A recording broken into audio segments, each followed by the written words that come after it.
Hi friends, happy morning. இது all to all சேனல்லேருந்து பேசுகிறேன். எல்லாம் எப்படி இருக்கீங்க?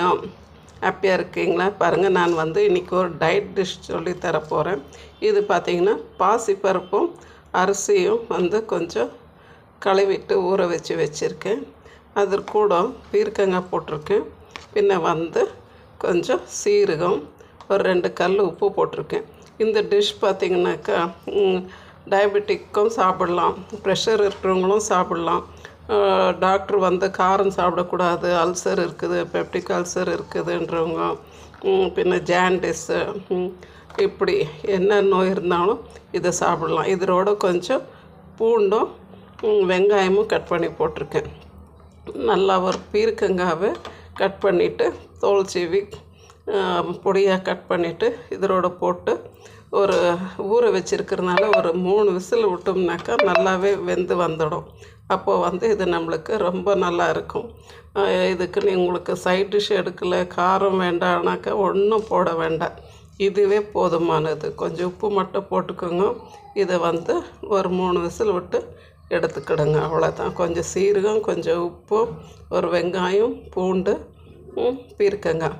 இதில் நம்ம சுரக்காய் கட் பண்ணி போட்டுக்கலாம், நூக்கல் கட் பண்ணி போட்டுக்கலாம், வெள்ளரிக்காய் போடலாம், பின்ன காலிஃப்ளவரு, ப்ரொக்கோலி அண்டு ஆப்பிள் கூட கட் பண்ணி போட்டுக்கலாம். இந்த டிஷ்ஷு ரொம்ப ரொம்ப ஹெல்த்தியானது.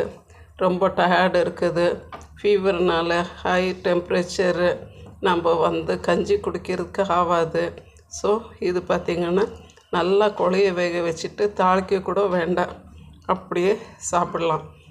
இப்போ இது ஒரு 3 விசிலுக்கு விட்டுறலாம். ஓகேவா ஃப்ரெண்ட்ஸ்? பார்ப்போம். இது 3 விசிலுக்கு விட்டு எடுக்கிறேன், அப்புறமா எப்படி வருதுன்னு பார்க்கலாம்.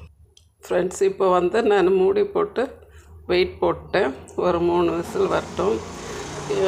நானும் கொஞ்சம் ஃபுல்லாக சிக்காக இருந்தேன். ஸோ டாக்டர் வெறும் கஞ்சி சாப்பிட சொல்லியிருந்தாங்க. நான் இப்படி ப்ரிப்பேர் பண்ணின்னு சாப்பிட்டுமான்னு கேட்டதும் டாக்டரே ரொம்ப அப்ரிஷியேட் பண்ணாங்க. ரொம்ப ரொம்ப நல்லா இருக்குது, நல்ல ஐடியா இது, இப்படியே சாப்பிட்லான்னுட்டுன்னு. ஸோ நீங்களும் எல்லோரும் ட்ரை பண்ணுங்க.